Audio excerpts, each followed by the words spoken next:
In the U.S. have hit a nearly 4-year high. AAA reported an average of more than $4.30 per gallon yesterday. The prices are being pushed up by crude oil prices, which are about $50 up a barrel since the start of the war. The war started 60 days ago. Today, President Trump says he's not satisfied with Iran's latest proposal as negotiations with the regime remain stalled. Now the president is trying to pivot to the economy. Natalie Brand joins us live from the White House. Natalie. And Erica, the president has argued that gas prices will come down as soon as the conflict ends. But the standoff in negotiations continues today. Reporters asked the president why he's not satisfied with Iran's latest proposal. And he said they're asking for things he cannot agree to. President Trump rallied supporters at the Villages senior community in Central Florida, touting GOP tax cuts with the midterm election 6 months away. We have a record-setting average tax deduction this year of more than $7,500. Think of that. You know, it's been amazing.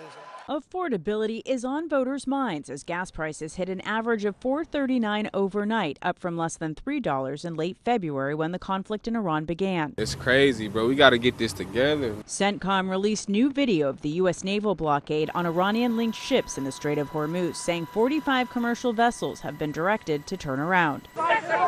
President Trump told reporters Friday he's not happy with Iran's latest proposal to end the war.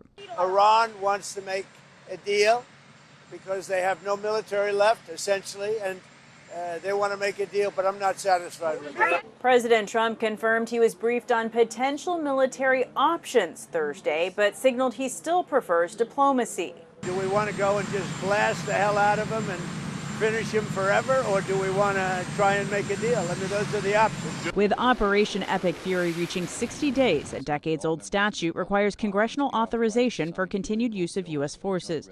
The White House sent GOP leaders a letter Friday saying there's been no exchange of fire between the U.S. and Iran since the ceasefire began last month, and hostilities have terminated. The military operations haven't stopped. We're still using the U.S. military to blockade all Iranian ports, which is an act of war. President Trump also dismissed the War Powers Resolution, saying past presidents haven't adhered to it.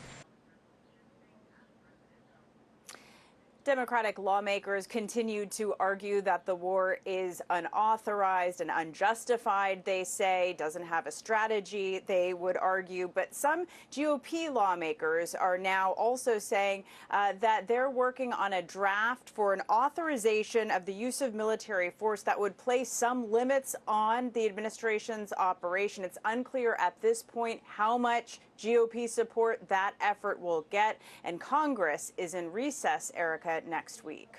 All right, Natalie Brand live for us at the White House. Thank you.